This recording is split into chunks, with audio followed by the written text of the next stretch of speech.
Senatus Universitatis Domini Claustrales, considite atque operite capita.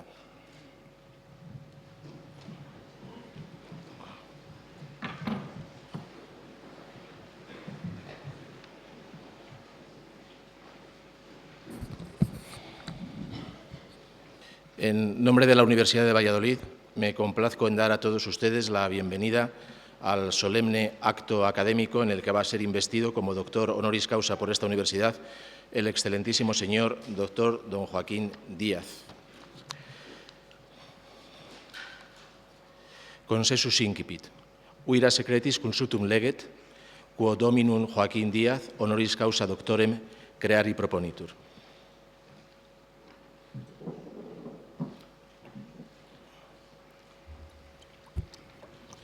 Acuerdo del Consejo de Gobierno otorgando la condición de doctor honoris causa de la Universidad de Valladolid. El Consejo de Gobierno de esta universidad, en sesión celebrada el día 27 de septiembre de 2005, acordó, a propuesta de la Facultad de Filosofía y Letras, nombrar doctor honoris causa al excelentísimo señor don Joaquín Díaz González. Y para que conste y a los efectos oportunos, extiendo la presente visada por el magnífico y excelentísimo señor rector y sellada con el de esta universidad en Valladolid a 17 de febrero de 2006.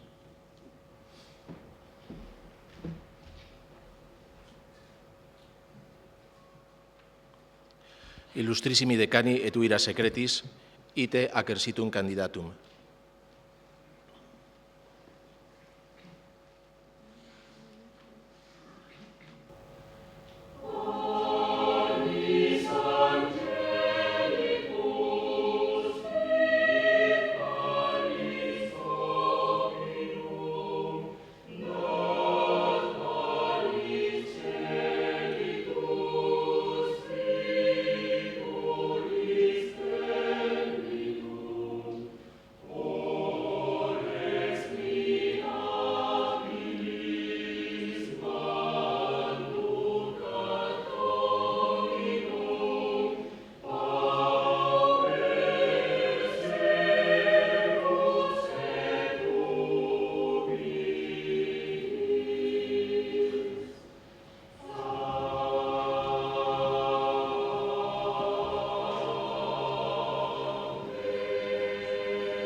Venia datur dicendi patrono doctori José Luis Alonso Ponga.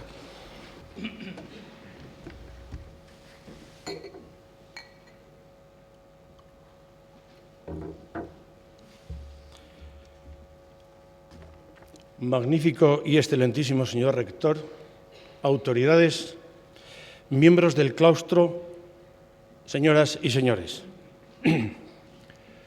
Pocas veces podré decir, como en esta ocasión, que he recibido un honor tan fuera de lo común como haber sido elegido para hacer la laudatio del prestigioso investigador don Joaquín Díaz González. Y digo que he tenido la suerte porque, además de ser una persona a la que me unen fuertes lazos académicos y muchas inquietudes investigadoras, me permite volver a leer y a releer su obra para resumir, si ello fuera posible, los aportes que ha hecho a la antropología cultural a lo largo de su fecunda carrera. No es difícil hablar de don Joaquín Díaz González en este Paraninfo, donde los asistentes, independientemente de la rama del saber que cultiven, conocen su amplia y variada trayectoria de investigador riguroso, de buceador incansable en las fuentes documentales, de meticuloso recopilador en contacto perpetuo con los sujetos agentes de la cultura tradicional, divulgador concienzudo e impulsor de las investigaciones desde su fundación en Urueña, donde constantemente organiza cursos, congresos y simposios en los que se exponen y discuten los temas más actuales con los planteamientos más novedosos. Y no es difícil hacerlo porque encontramos biografías publicadas ya por otros investigadores y alusiones en enciclopedias universales como Nuestra Espasa. Su amplia formación humanística le ha servido para abordar una serie de temas que hasta ahora no estaban ni siquiera desbrozados. Ha conseguido introducir, de hecho, la metodología interdisciplinar en las materias que ha estudiado. Su inquietud cultural le ha llevado a interesarse por una amplia gama de aspectos de las ciencias sociales, fácilmente vinculadas a esa parte de la antropología cultural llamada generalmente cultura tradicional o popular.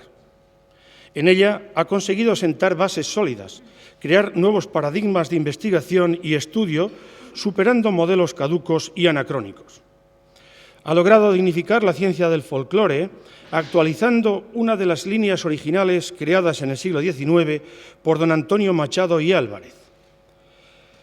El padre de los poetas, Antonio y Manuel, concebía el folclore como un cúmulo de saberes propios y típicos de un ente que llamaba pueblo.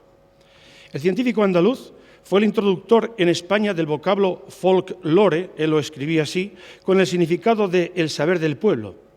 Pero como deudor de las corrientes románticas de su tiempo, hablaba de este como compuesto por grupos de iletrados con una cultura autóctona, incontaminada, que provenía de un tiempo difícil de precisar y se había transmitido por anónimas generaciones de campesinos. Era, en definitiva, deudor de los planteamientos que ya en el siglo XVIII había enunciado el padre Martín Sarmiento, benedictino berciano, pero figura clave para comprender ciertos aspectos del galleguismo cultural.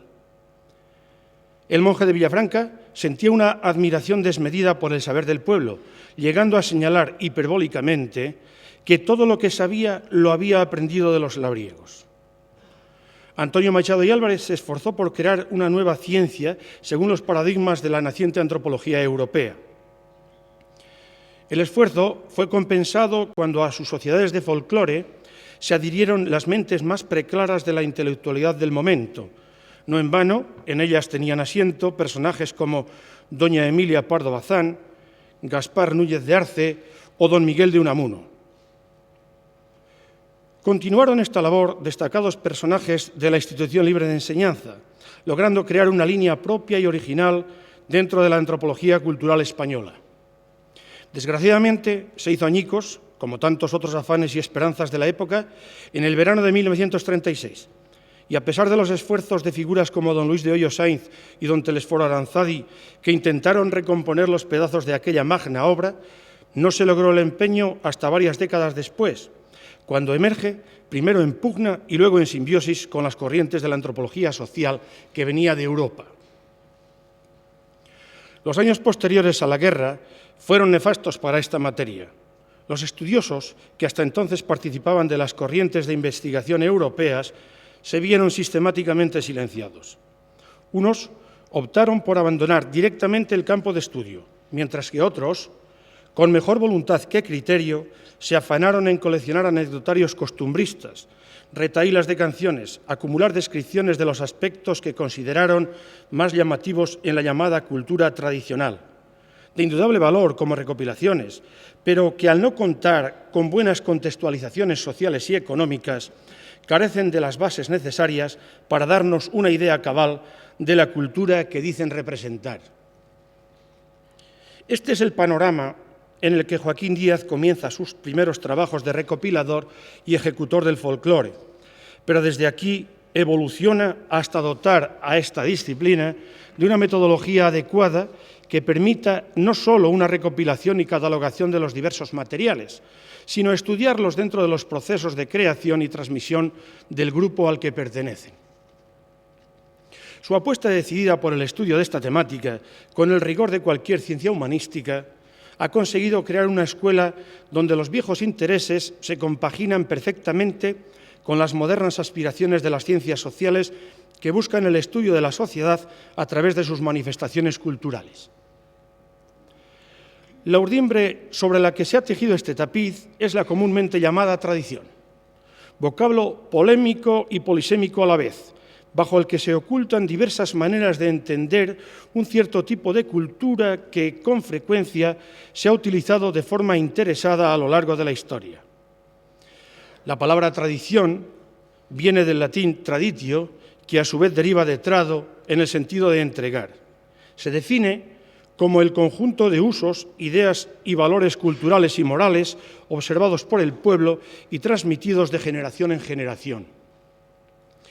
Don Julio Caro Baroja, en un artículo monográfico sobre el tema, dice que la palabra tradición arranca del latín patrístico y que desde muy temprano se diferencia entre el concepto de tradición, tomada en sentido de oralidad, y el de escritura, entre la Sagrada Escritura y las tradiciones de la Iglesia.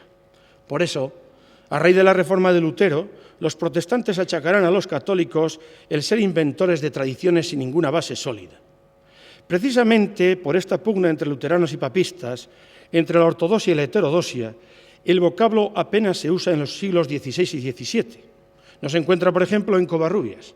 Sin embargo, aparece con fuerza en el siglo XVIII, significando ahora lo probado, lo sabido por antiguo, frente a lo nuevo y al progreso. La tradición se consolida como base de los discursos del romanticismo.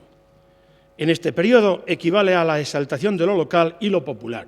Los otros, entre comillas, en este caso el pueblo como grupo de personas del medio rural, pasan a ser los sujetos y los depositarios de unos saberes aparentemente incontaminados.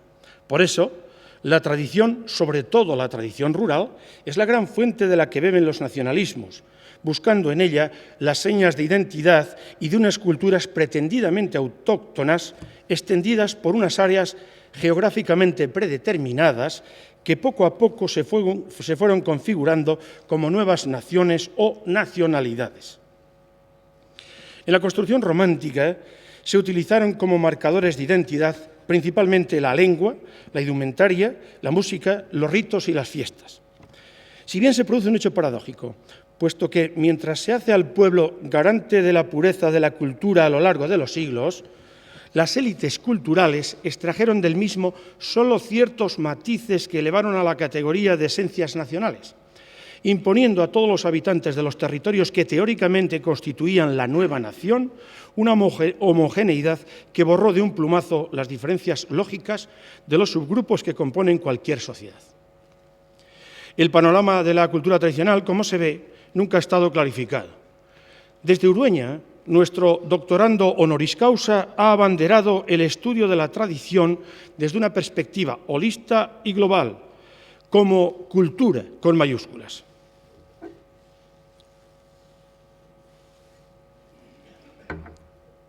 En un libro que lleva por título La tradición plural, Joaquín Díaz pone de manifiesto la complejidad y los matices de la misma.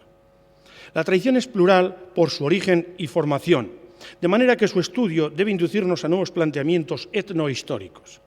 Abunda aquí en una idea que ya había expuesto en varias conferencias y en editoriales de la revista de Folclore. Utiliza, para explicar la tradición, el símil del río, que se forma por la contribución de riachuelos, arroyos y afluentes de todo tipo, que a su vez han recorrido valles y escorrentías en diferentes lugares y en diversos parajes. El río lleva en sus aguas los aportes de todos y cada uno de sus regatos feudatarios. La aparente unidad del caudal refleja la amalgama de partículas que lleva en suspensión. La tradición, desde esta perspectiva, es la manifestación de una cultura compleja. El antropólogo cultural tiene, pues, ante sí el reto arduo pero apasionante de conocer el origen de las mismas, las causas que la han generado, el contexto, los sujetos, agentes y pacientes, pero sobre todo la función que ha cumplido a lo largo de la historia y la que cumple en la actualidad. La tradición es también plural como manifestación de culturas complejas. Don Vicente Risco habla de la cultura popular como, y cito textualmente, el conjunto de creencias, conocimientos, ritos, costumbres sociales, métodos de trabajo y producciones útiles, literarias y artísticas que un pueblo determinado posee en común y que no aprendió en la escuela ni en los libros, sino que los ha recibido de una generación a otra. La Conferencia de la UNESCO, reunida en París en 1989, la define desde esta misma perspectiva global, a la vez que la considera patrimonio universal de la humanidad. Complejidad, por supuesto, inherente a la propia cultura, porque nosotros, cuando hablamos de tradición, lo estamos haciendo, parafraseando a Lévi-Strauss, de todo el conjunto etnográfico que, desde el punto de vista de la investigación, presenta unos rasgos significativos. La tradición se apoya en oralidad, en gestos, en técnicas y tecnologías, pero sobre todo en la memoria. Esta memoria permanente, que es el título de otra obra de Joaquín Díaz, que ha marcado a su vez un hito en los estudios de esta materia, según este planteamiento, la tradición es, entre otras cosas, no solo lo que se recuerda, sino también el olvido, o dicho en palabras de algunos posmodernos, el proceso por el cual se recuerda y o se olvida algo. Recuerdo y olvido que el grupo o las personas seleccionamos de una manera consciente o inconsciente solamente lo que nos interesa. Los grupos recuerdan según una especie de determinismo social modelado por la propia cultura, que a su vez establece unas pautas muy concretas. La idea de tradición implica la colectivización de aspectos privados y públicos, emanados, la mayoría de las veces, de sujetos anónimos y otras de teorías e invenciones con orígenes muy concretos y determinados, pero que tienen que pasar el crisol de la colectividad para llegar a dicha categoría. Algunos estudiosos como Bauman señalan que no existe tanto la tradición como los procesos de tradicionalización. Por eso, el investigador de este campo tiene que preguntarse continuamente, sobre todo por los procesos a través de los cuales algunos miembros del grupo crean y transmiten los aspectos que con el paso del tiempo llegan a ser centrales en las manifestaciones del propio grupo, porque los productos de la tradición son fruto de una compleja interacción estructural y superestructural. La tradición como algo vivo es necesariamente un compendio en el que el pasado y el presente están entrelazados, o en palabras de Van Gennep, una cultura viva, estructurada y funcional, compuesta por múltiples elementos, de los cuales algunos provienen de épocas anteriores y otros de tiempos recientes, pero cuyo conjunto es al mismo tiempo creativo, capaz de evolucionar por sí mismo o de cambiar a consecuencia de situaciones ambientales, de procesos de aculturación. En palabras de Sokolov, es el eco del pasado, pero al mismo tiempo la poderosa voz del presente.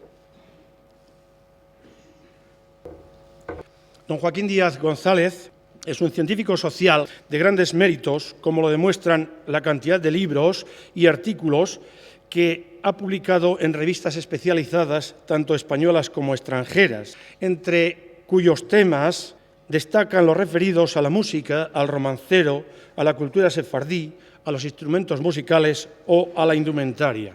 Es un investigador de prestigio nacional e internacional, como lo prueba el hecho de estar en posesión de un buen número de distinciones académicas. De ellas voy a destacar apenas su nombramiento como miembro vitalicio del American Biographical Institute, miembro de la Galpin Society de Londres y del International Council for Traditional Music. También es doctor honoris causa por la Universidad de St. Olaf en el estado de Minnesota, en los Estados Unidos de América. Su labor ha sido reconocida con una serie de premios y condecoraciones. Así, por ejemplo, está en posesión del Premio Castilla y León de Ciencias Sociales y Humanidades del año 1998. Es Premio de Cultura del Norte de Castilla el año 2000. Es Medalla de Oro al Mérito de las Bellas Artes del Ministerio de Cultura el año 2002. La Universidad de Valladolid incorpora, pues, a su plantel de doctores honoris causa a una personalidad científica que ya lleva colaborando con nosotros desde hace más de una década, cuando la fundación que lleva su nombre en Urueña creó en nuestra universidad la Cátedra de Estudios sobre la Tradición, de la que él es catedrático honorífico.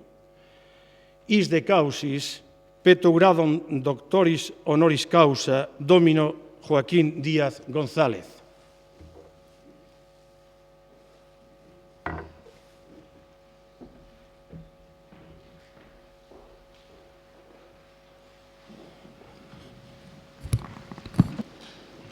Nunc clarissimo uiro Joaquín Díaz, huius universitatis honoris causa doctoris lauream concedamus.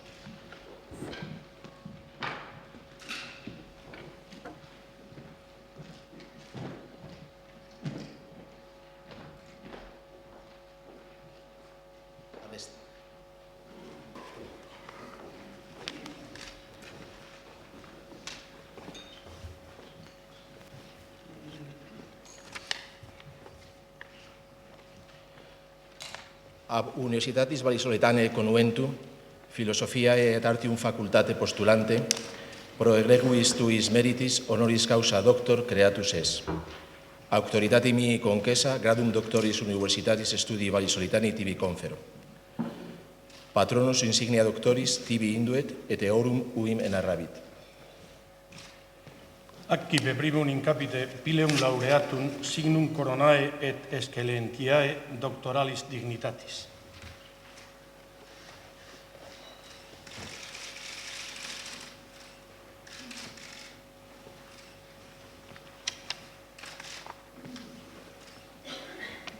Accipe deinde annulum aureum symbolum tuae desponsationis et dilectionis et perpetuae conjunctionis cum scientia cuius novus professor efficeris.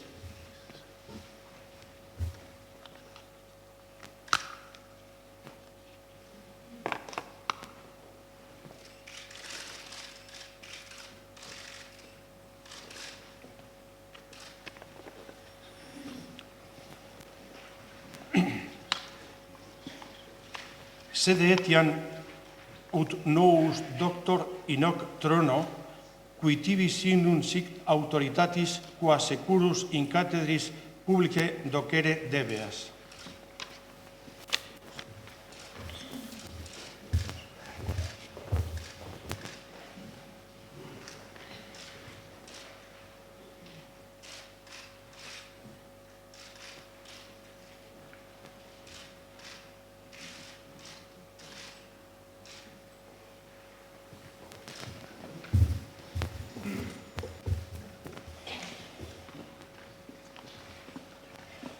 Accipe et librum scientiae ut intellegas quod studere et legere et profitieri debeas.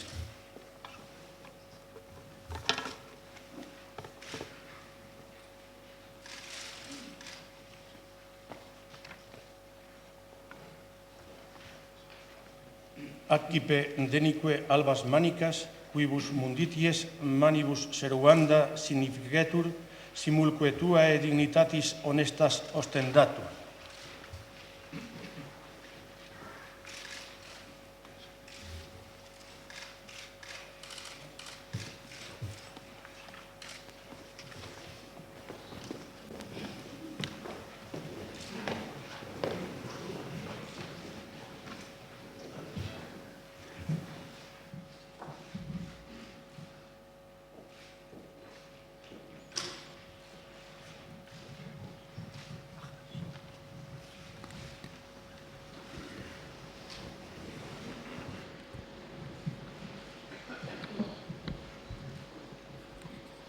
Venie datur loquendi Domino Joaquín Díaz, ut orationem faciat uius claustri in eunde gratia.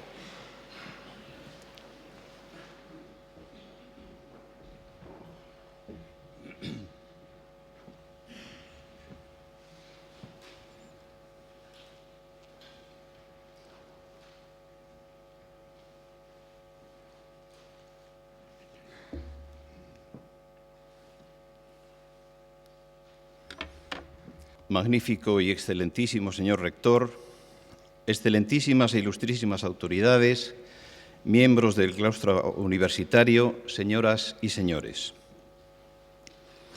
Hace ya muchos años, durante alguno de mis paseos juveniles en busca del Valladolid antiguo, tropecé por primera vez con el edificio de esta universidad, a la que después el tiempo y las circunstancias me traerían como alumno. Entonces me llamó la atención principalmente la imagen de la escultura más alta de su fachada, aquella que representa a la diosa de la sabiduría escribiendo en su libro de piedra, aunque no me sorprendiera en absoluto su colocación, dado el sistema educativo en el que estaba inmerso. Para mí y para casi todos los jóvenes de mi edad, En aquella época el libro y la escritura equivalían a la sabiduría y al conocimiento. Fue mucho más tarde, precisamente en la etapa universitaria, cuando descubrí, tras los primeros viajes al medio rural para realizar trabajo de campo, que existía una cultura oral, esculpida y macizada por una tradición irreductible, cuyas formas de expresión y transmisión, por resultarme tan nuevas como desconocidas, me aportaban frescura y originalidad a los transitados caminos del aprendizaje. El contacto posterior casi diario con las personas que mantenían y alentaban ese peculiar sistema de instrucción y divulgación de conocimientos me fue cautivando e inclinando indefectiblemente hacia la observación de sus especiales cualidades. Se podría decir que desde entonces he dedicado toda la atención y esfuerzo a comprender los interrogantes y misterios que encierra una forma de vivir y manifestarse que ha basado su larga y azarosa existencia en la comunicación oral. A aquellas personas y a su voz, antigua, personal, distinta, quiero dedicar este discurso con el que agradezco una distinción de la Universidad de Valladolid y de su Junta de Gobierno, de la que quedaré como permanente deudor. Entre los siglos X y XII de nuestra era, un grupo de personas de diverso origen y condición toma a su cargo la especial tarea de comunicar al ser humano un determinado tipo de sentimientos que le permitiese elevarse por encima de lo cotidiano. Su oficio está disperso por una zona muy amplia y es cuestionado aquí y allá por las autoridades civiles y eclesiásticas. De ahí la variedad de palabras y de significados con que se denomina a quienes lo practican y a su prodigiosa actividad. Juglares, escaldos, scops, spillman, jongleurs, gicolari, mimos, gokelaers, goliardos. La plaza pública, el patio de armas, las acampadas, las posadas, son su eventual escenario y el amor, el honor, la fidelidad o la amistad su motivo de inspiración. Pero el medio que usan para persuadir es un arma distinta, fraguada en el yunque de la vida con la fuerza y el vigor de un hálito sobrenatural y cuyo metal ha sido templado claramente en las aguas de la experiencia. Se trata de la voz. Son gentes que anuncian su presencia con prólogos conocidos, que convocan con palabras amistosas, oíd, buena gente, o que atraen en términos convincentes, ¿os placería oír una hermosa canción? Que usan versos, poemas, relatos, cuentos, recitados y pregones para expresarse, pero su valor principal no está tanto en lo que dicen, sino en cómo lo dicen, en cómo suena su voz a los oídos del auditorio que se siente inmediatamente penetrado, traspasado por aquella fonación peculiar.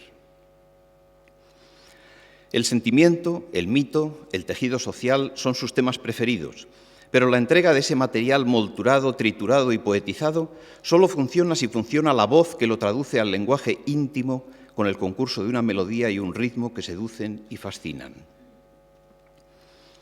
A muchos lectores de hoy se les despierta la curiosidad por saber algo más acerca de esa poesía inasible, por adivinar cómo sonaron las vidas de los reyes y santos que aparecen en los primeros poemas escritos, o mejor traducidos, desde el lenguaje oral al lenguaje de signos. Bizsit, un texto del siglo VII escrito por un bardo germano, en el que todavía predomina la aliteración, podría ser un ejemplo de esa sensación. El juglar canta con orgullo su satisfacción por haber conocido tantas tierras y los reyes que las gobernaban. La sabiduría va aparejada para él con la curiosidad, con la búsqueda, con el viaje, con la universalidad, porque parece que el destino o un mandato divino le han propulsado a recorrer el mundo. Engelbert de Admont escribe mucho después, a finales del siglo XIII. El ritmo pertenece a los histriones, a los que en nuestro tiempo llaman cantores y que antiguamente se llamaban poetas, que inventan sus canciones para convencer o enseñar las costumbres o para incitar a los sentimientos y a los afectos hacia la alegría o hacia la tristeza. No se puede encontrar una definición más precisa ni más sencilla para definir el solatium, el solaz, la consolación que buscaban las almas de épocas antiguas en la palabra hablada, lejos todavía de la noción de utilidad que cualquier oficio deberá tener a partir del nacimiento de los burgos y las ciudades. Ese solaz procede en parte de la particular forma en que se transmiten las gestas de santos y caballeros, pero también de la evocación de emociones humanas como la camaradería, el amor o el placer. Aquel a quien no le guste oír canciones, apártese de nuestra compañía, pues canto para alegrar mi corazón y para solaz de mis compañeros, dice Raimón de Mirabal, quien asegura que de ese modo, con bellas palabras, claras y bien colocadas, no tiene que luchar demasiado para hacerse entender.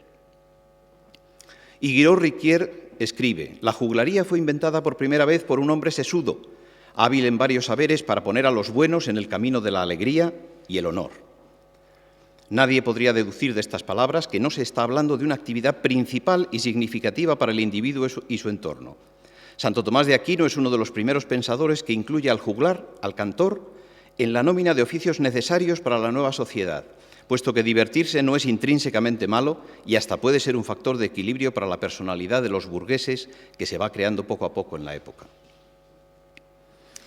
Es bien conocida la crisis que experimenta esa sociedad europea desde los albores del siglo XIII, con el quebrantamiento progresivo de una cultura de hierro y cristal, pero es a partir del siglo XV cuando comenzarán a diferenciarse los códigos de la oralidad y la escritura. La memoria iniciará su trasvase a la biblioteca o al archivo y el lenguaje vulgar se normalizará en reglas más precisas y constringentes. Algo de ese cambio, de ese giro ya apreciable hacia la seguridad de los signos, pero también hacia la vulgaridad y la medianía, intuye Raimon Vidal de Besalú cuando escribe en su obra El arte del juglar. Os dije que añadiría algo más de por qué se ha perdido así el valor, la alegría, la buena conversación, el mérito y el honor. Debéis conocer que en el mundo no hay un saber ni un oficio tan estimado por los hombres discretos, aunque haya muchos locos que lo practican, como la juglaría. Esta pide que sus mantenedores sean alegres, francos, de gran conocimiento y sabedores de dar placer a todos y a cada uno conforme a sus respectivos gustos. Pero ahora aparecen gentes de fríos saberes, locos malvados e ignorantes que piensan hacerse respetar sin más sentido común que sus estupideces. Yo no digo que no se pueda engastar una esmeralda en un estanque, pero su sede natural es el oro, de la misma manera que el engaste natural del saber es el sentido común. Aquel que está a gusto entre los ignorantes y a quien no le importa desconocer cómo se canta y se compone, piensa que todo lo demás, incluso lo que Dios no pudo soportar un solo día, es igual de fácil. Y recalca Guiraud-Riquier: ahora estamos en una época que ya dura mucho tiempo, en que cierta gente se ha promocionado sin tener juicio ni saber nada de hechos o de dichos apacibles, que toman actitud de cantar, de componer o de tocar instrumentos sin que debieran hacerlo, solo porque se les dé algún dinero, por envidia de los buenos. Sin embargo, dejando aparte ese temor clarividente de unos pocos que auguran la llegada de un mundo más materialista y menos cortés, ni se puede decir que la creatividad y la sabiduría de los siglos descritos sea exclusiva de esa época, tan proclive a transmitir los conocimientos por vía oral, ni menos aún que se paralice totalmente su actividad a partir del ocaso de la Edad Media. Estamos hablando de una actividad, la de usar la voz para comunicar convincentemente, tan importante como la de crear poesía o música, aunque rara vez se describan sus cualidades o se mencionen sus secretos. Para triunfar en ese oficio es tan determinante sentir como decir bien lo que se siente, y no es ocioso saber que esa comunicación llega a ser tan personal que en muchos casos caracteriza y perpetúa el estilo del cantor. Frecuentemente leemos en la poesía de los trovadores la expresión «se canta al son de», costumbre que ha perdurado hasta nuestros días, en los que todavía se recuerda a determinados artistas e intérpretes que han dejado sus nombres ligados a fórmulas interpretativas. Ya se ha estudiado que el estilo salmódico de tales cantores y la posible relación de su forma de interpretar con los cánticos religiosos con que los chantres cantaban los salmos en el templo, siguiendo a partir del siglo VII la norma de San Gregorio, procedía de una fórmula silábica recitativa usada en los salmos eclesiásticos y fijada a partir del siglo VII en la Iglesia de Occidente. Dicha fórmula hundía sus raíces en la primitiva Iglesia oriental, en la que monjes entusiastas habían ido tomando de canciones populares armenias, sirias, arameas o coptas un estilo que sería luego recogido y agrupado en Constantinopla. Egon Belez, en su obra sobre la música bizantina, reconocía que esas fórmulas de entonación eran probablemente restos de cantos antiguos, cuyos esquemas servían de modelo para los nuevos. Era este un principio de composición muy en boga en el Oriente cercano, que fue descubierto y demostrado por primera vez en cantos árabes. Su aplicación fue comprobada también en cantos del sur de Rusia y en cantos de iglesias serbios y rutenos. San Agustín ratifica esa costumbre cuando escribe en sus Confesiones: entonces se decidió cantar himnos y salmos, según es costumbre en tierra de Oriente, para que el pueblo no se desmoralizara presa de la aflicción. Desde ese momento esta práctica se ha conservado hasta nuestros días. No sabemos a ciencia cierta qué incidencia, probablemente negativa para el asunto que tratamos, tuvo la normalización posterior en los cantos litúrgicos. no solo porque trataron de reducir a las leyes de los 8 modos toda la variedad que por la práctica de la centonización se había acumulado, sino porque obligaron a usar a la fuerza y para siempre fórmulas hieráticas o rígidas en las que no cabía el espíritu creativo y libre de la cantilación, esa especie de declamación melódica que se definía imprecisamente como algo más que hablar y algo menos que cantar.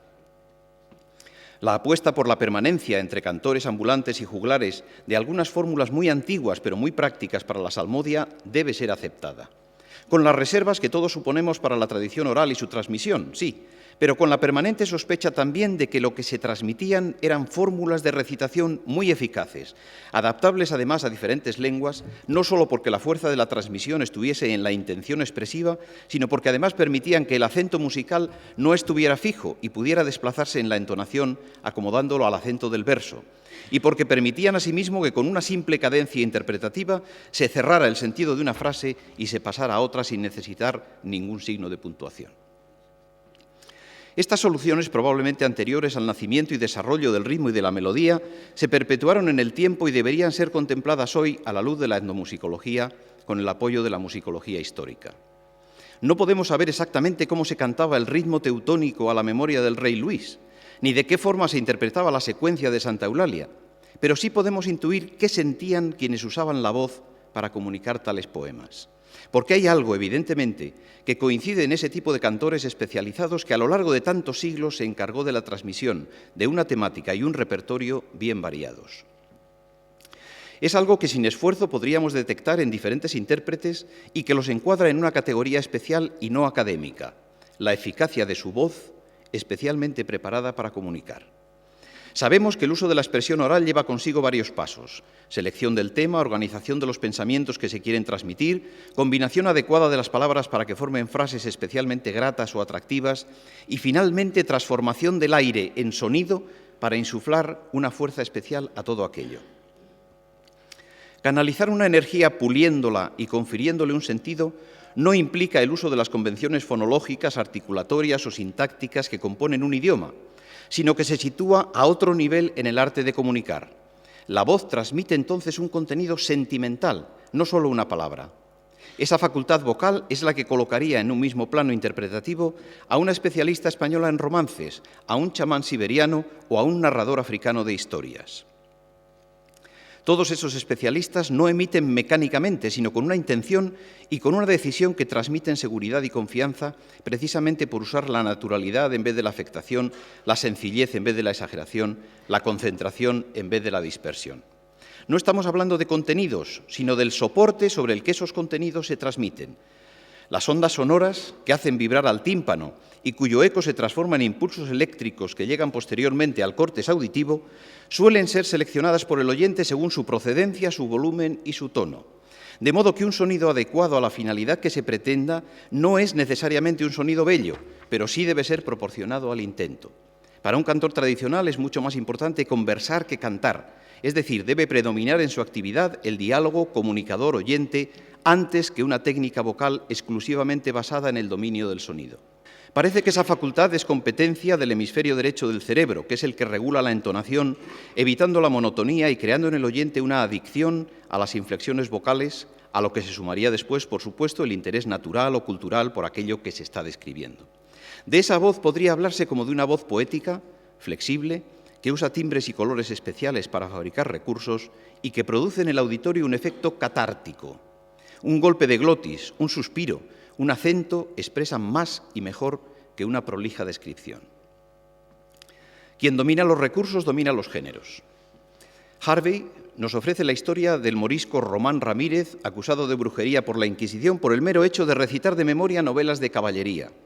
Su técnica consistía en memorizar el número de capítulos, trufarlos con las líneas principales de la aventura, añadir el nombre de personajes y lugares donde se desarrollaban las acciones y tener finalmente una gran imaginación y un uso privilegiado del lenguaje oral para que aquello pareciera el recitado de un libro.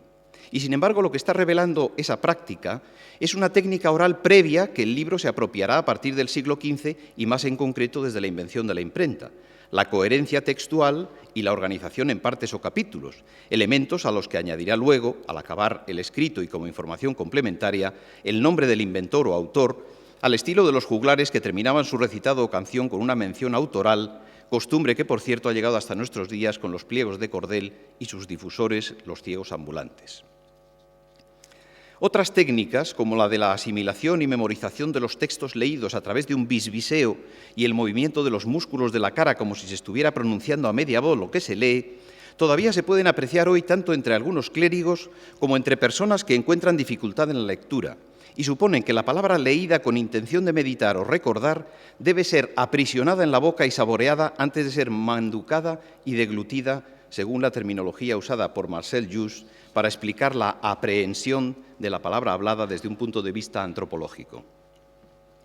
El dominio de la voz y su correcto uso crearían así un nivel diferente de relación y darían un nuevo sesgo a las polémicas entre conceptos como culto y popular, escrito y oral, épico y lírico, pagano y cristiano, porque vendrían a constituir una forma de transmisión, un soporte de comunicación que conjugaría al tiempo todas las vertientes posibles del conocimiento para dar más fuerza al mensaje en el momento de exteriorizarlo. Otra cosa es el sentido o la importancia que tengan, según las épocas, un manuscrito o un impreso frente a las características cambiantes de la voz, que por su misma cualidad de evanescente y por las dudas que pueden suscitar sus fuentes, no ayudan a confiar en lo transmitido y van creando alrededor del propio repertorio una aureola de material poco veraz. Se ha consagrado el principio de que lo escrito, aquello que no se puede alterar, es igual a la verdad.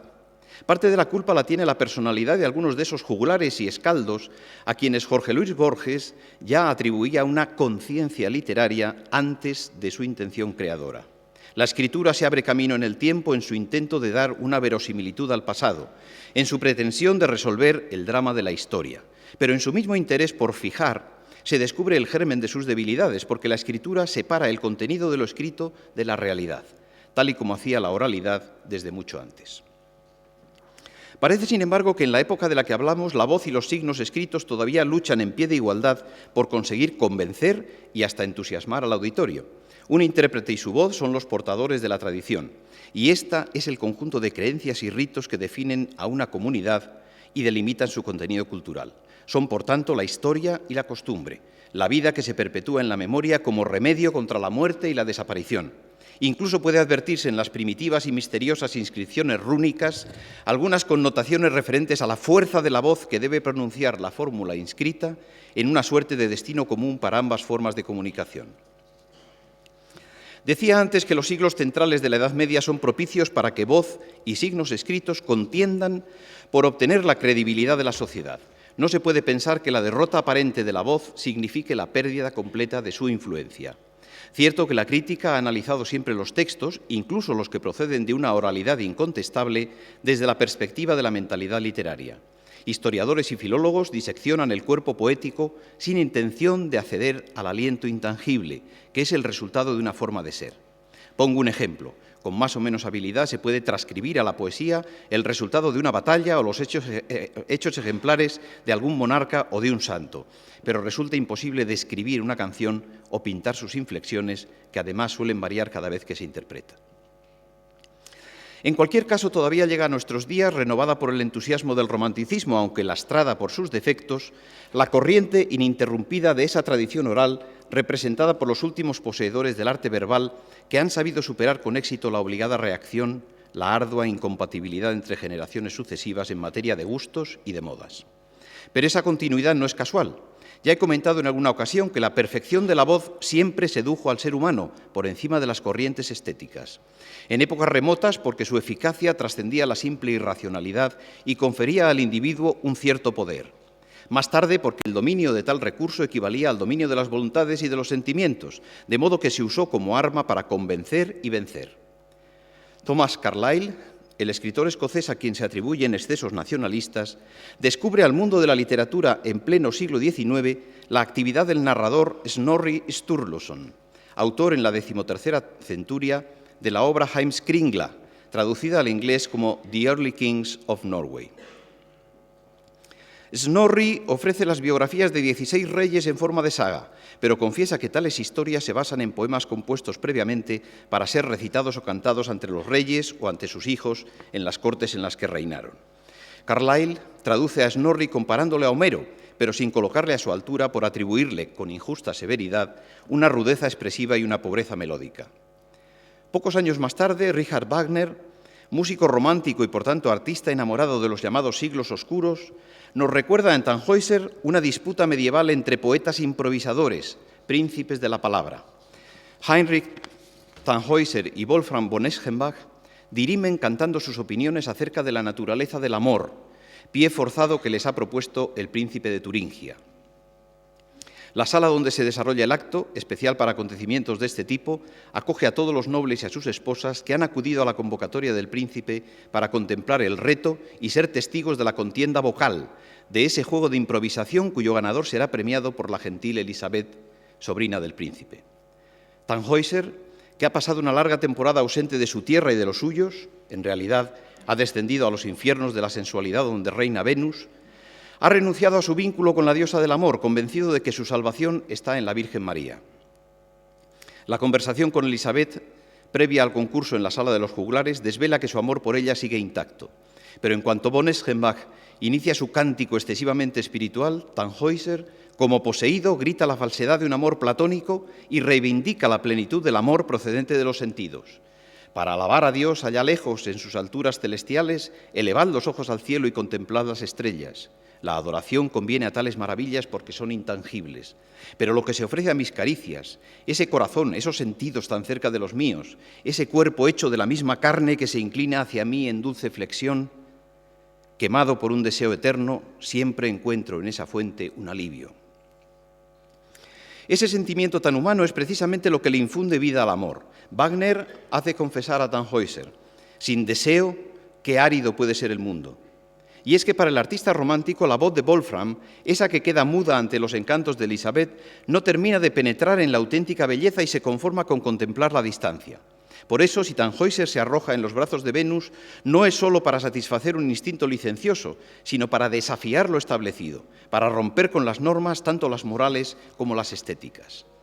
Todos conocemos el escándalo que provocan sus palabras entre los nobles y la condena del príncipe a que peregrine a Roma para obtener el perdón del Papa Urbano IV.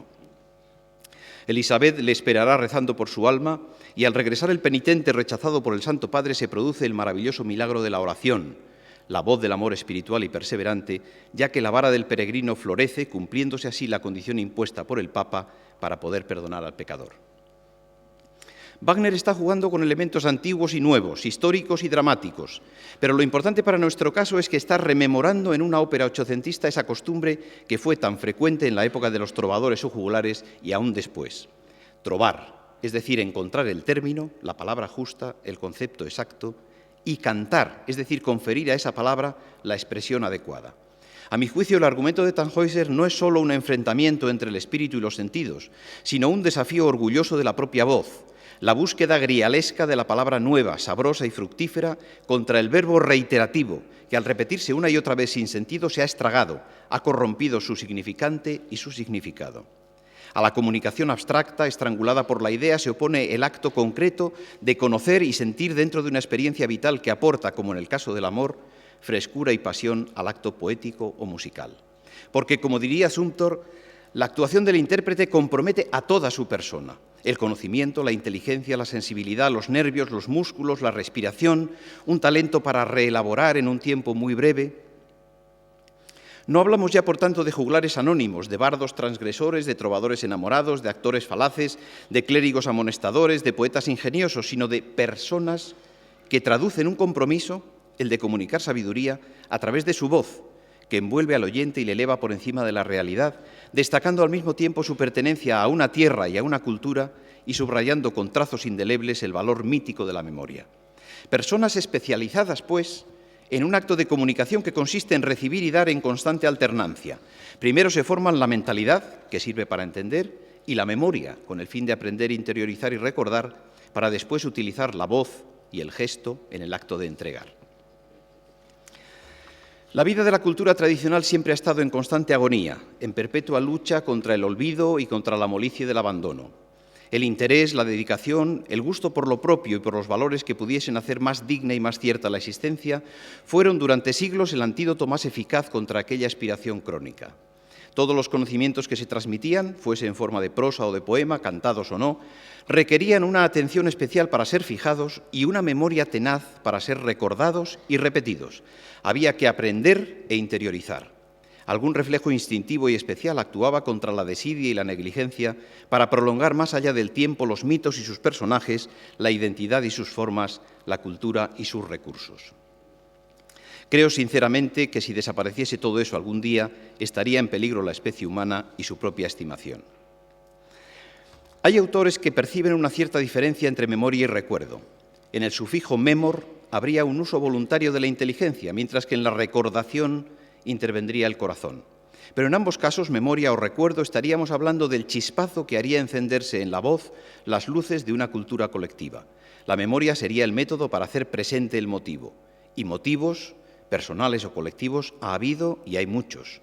Recuerda el individuo los cantos de su niñez y a su conjuro se despierta todo un mundo emocionado y poético.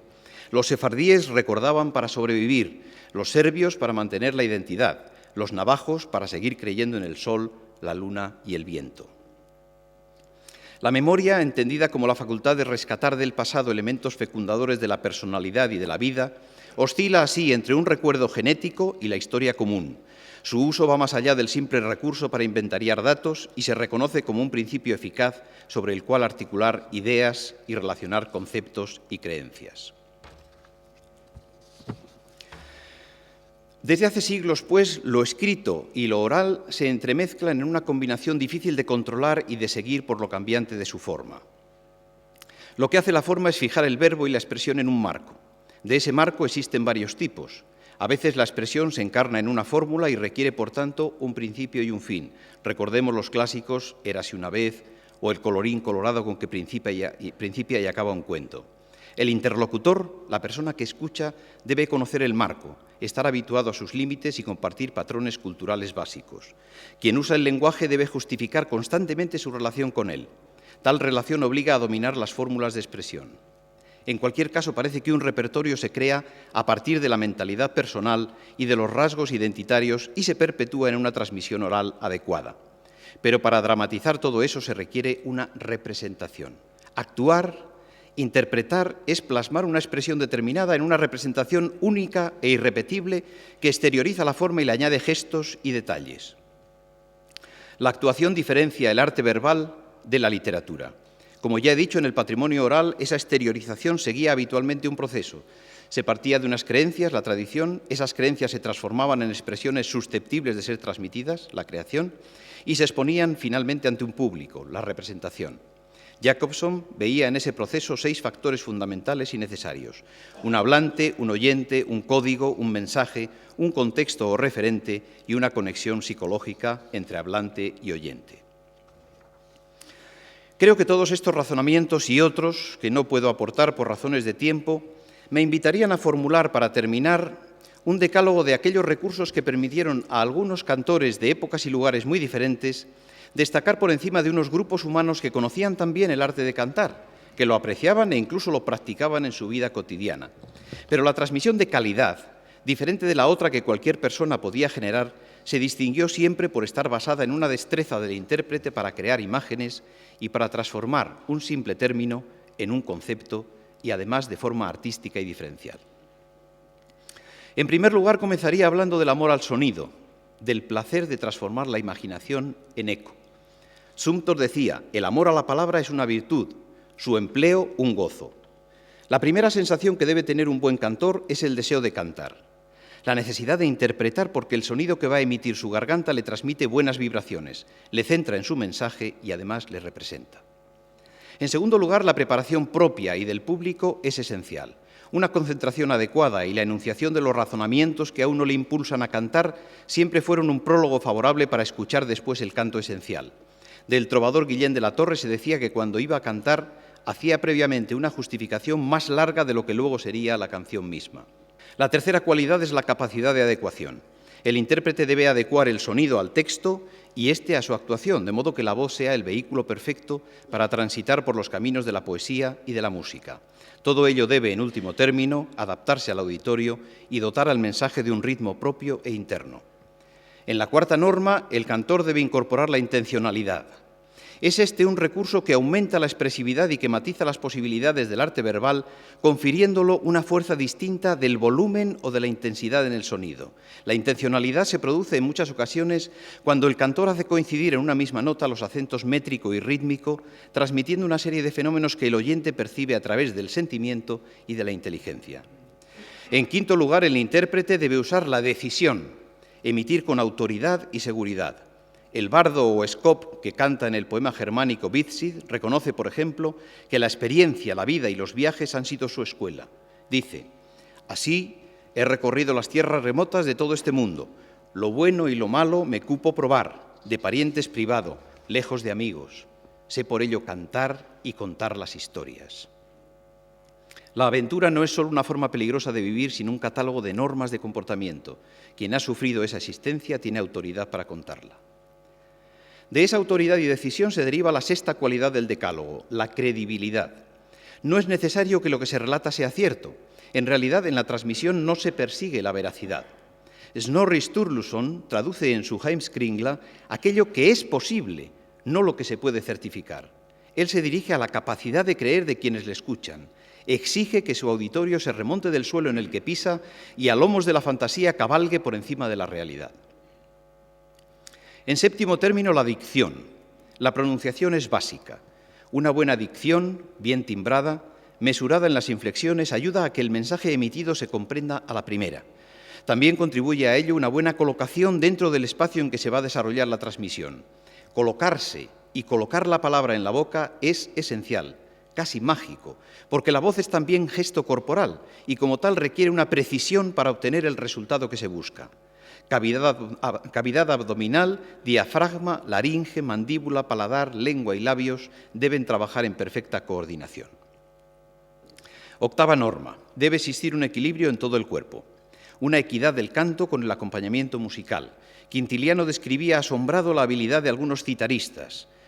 No atienden simultáneamente a la memoria, al tono y a las inflexiones de su voz, mientras con la derecha pulsan unas cuerdas y con los dedos de la izquierda tiran de ellas, las acallan y preparan las cuerdas que deben seguir sin dejar quieto el pie que lleva el compás formal del tiempo. Y el príncipe Horn, escondido bajo un seudónimo en la corte irlandesa, maravilla a su auditorio interpretando al arpa una famosa canción. Dice el relato: aquel hombre, sobre todos los allí presentes, causaba asombro. Cuando terminaba un tema, elevaba el volumen de las cuerdas y las hacía sonar de manera diferente. Muchos se quedaban atónitos ante aquella música. Luego, con voz clara y decidida, dio comienzo a la canción de Rickmel. Después de cantar, hacía repetir a las cuerdas con exactitud lo que había dicho con su voz. Cantó la canción entera sin omitir nada. Dios, cómo le escuchaban sus oyentes. Noveno, el intérprete debe mostrar habilidad para hacer flexible su intención de comunicar y respetar al tiempo la estructura orgánica de la composición. Tomar el suficiente aire para que las frases salgan enteras sin interrupción de su sentido completo. Respirar correctamente para medir el tiempo y generar el ritmo. Aplicar eventuales recursos al fraseo, como los incisos, acortando la última nota de un periodo musical y enfatizando la primera del periodo siguiente. Todo ello con libertad, pero sin caer en el exceso. Una frase musical se compone de notas. Del mismo modo que una serie de palabras sueltas no forman un pensamiento, la frase musical tiene una conexión lógica que responde a las leyes del entendimiento y de la estética. Algo aparentemente tan sencillo cuando se ejecuta bien es, sin embargo, un acto basado en un aprendizaje práctico muy difícil de transcribir a un lenguaje teórico. Para terminar, es imprescindible la confianza del intérprete en su voz y en su mensaje. Esa confianza se deriva de una certeza: la excelencia de la voz como procedimiento para expresarse y relacionarse. También de la constatación del uso de la voz como recurso fónico, como medio estético, como fórmula de comunicación y como vehículo de transmisión de sabiduría. Magnífico y excelentísimo señor rector, miembros del claustro universitario. La voz es el primer sonido que el ser humano percibe en el amanecer de su existencia. Es la vinculación con la madre, con la tradición, con el pasado y la mejor posibilidad de proyección hacia el futuro a través de la propia personalidad. Es hilo conductor y lazo genético, eco de libertad y brisa que alivia el corazón ardiente o fatigado, pero también, y paradójicamente, es factor que trasciende sus mensajes, relativizando al mismo tiempo su propio contenido. Todo lo que dice el intérprete, pese a tener una impronta personal y contemporánea, ya se había dicho y otros continuarán diciéndolo en el transcurso de los años. El tiempo es parte importante para la tradición, pero también es juez que dicta sentencias sobre la alegría y el dolor, sobre lo imprescindible y lo superfluo, sobre lo que nos sobrevivirá y lo que se irá con nosotros. Puede que la tradición sea, entre otras cosas, un catálogo de recursos refrendados por el uso y la experiencia, pero también es un repertorio de comportamientos y actitudes ante la vida y la muerte. Deor, poeta y juglar del siglo VIII, es autor y protagonista de una elegía en la que va comparando su sufrimiento por haber perdido el favor de su señor con otras vidas malaventuradas que le precedieron. Deor termina todas las estrofas de su canto con el mismo estribillo manriqueño, que al ser repetido una y otra vez por el cantor, al tiempo creador y repetidor de historias, nos hace reflexionar por lo terrible y descarnado de su contenido, pero también por la naturalidad y entereza con que acepta, en su propio nombre y en el de la tradición, la relatividad de la existencia y la fatalidad de un destino caprichoso y siempre sorprendente. Todo aquello pasó y esto también pasará. Todo aquello pasó y esto también pasará. Gracias.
Nunc veni et iusurandum presta quod a te accipiam in nomine universitatis.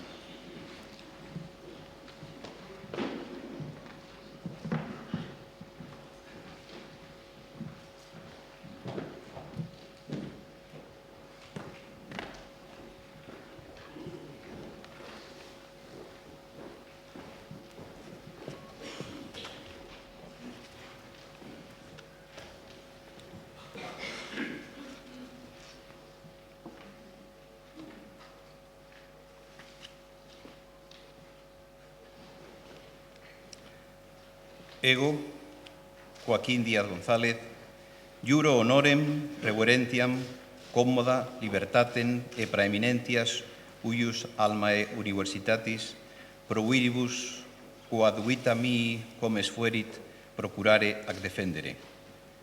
Idenque juro curare, quovis modo, publice veloculte, honorem et utilitatem dictae universitatis, e iusdem doctorum magistrorumque, praesentium, absentium ec futurorum, ubique sigue in ac universitate, sigue quocunque alio loco permansero, in quacunque etiam dignitate e praeminentia positus.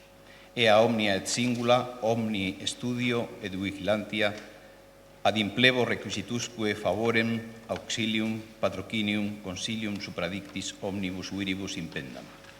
Si ita feceris adeo praemium reportes, secutuero ab ipso flagiteris.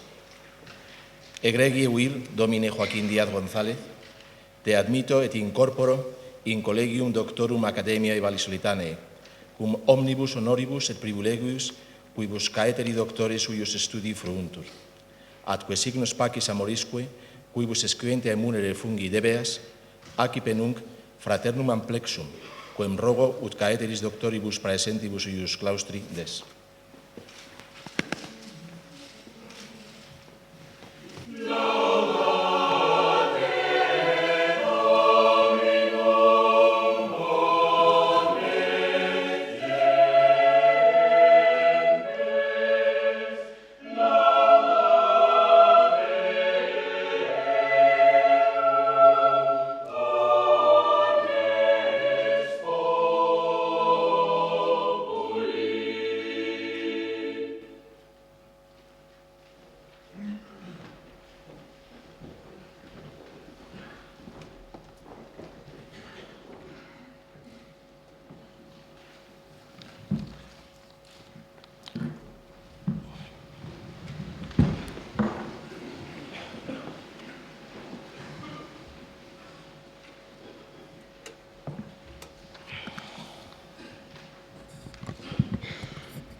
excelentísimas e ilustrísimas autoridades, miembros de la comunidad universitaria, señoras y señores.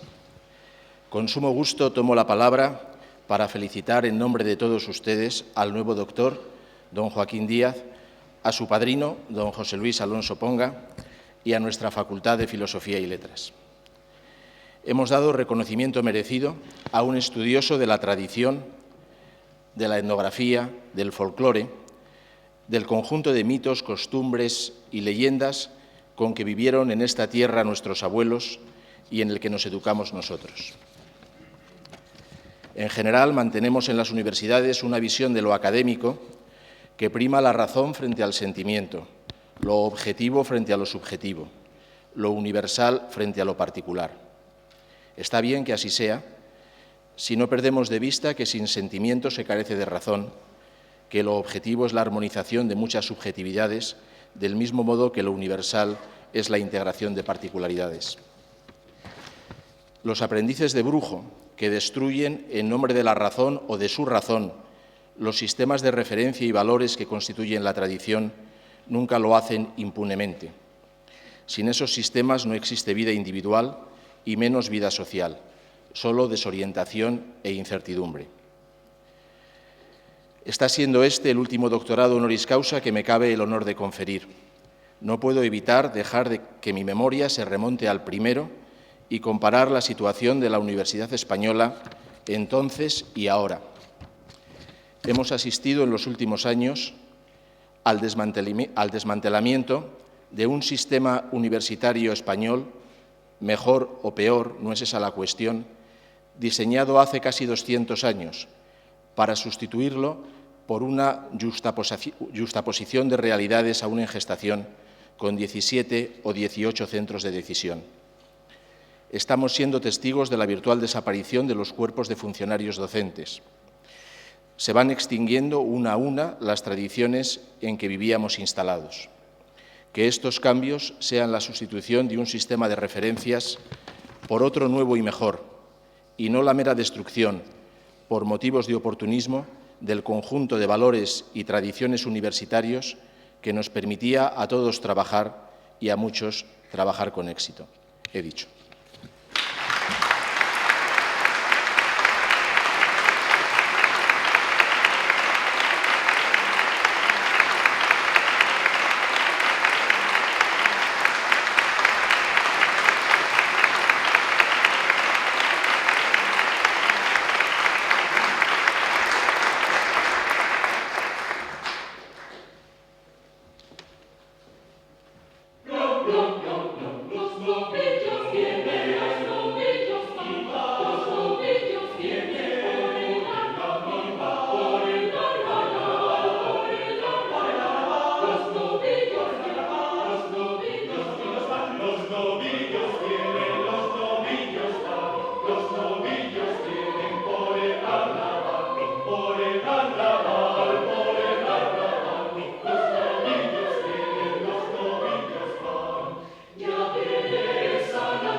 Santo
Ruego a los asistentes que al terminar el acto permanezcan en sus sitios hasta que salgan el claustro de doctores, las autoridades y la mesa presidencial.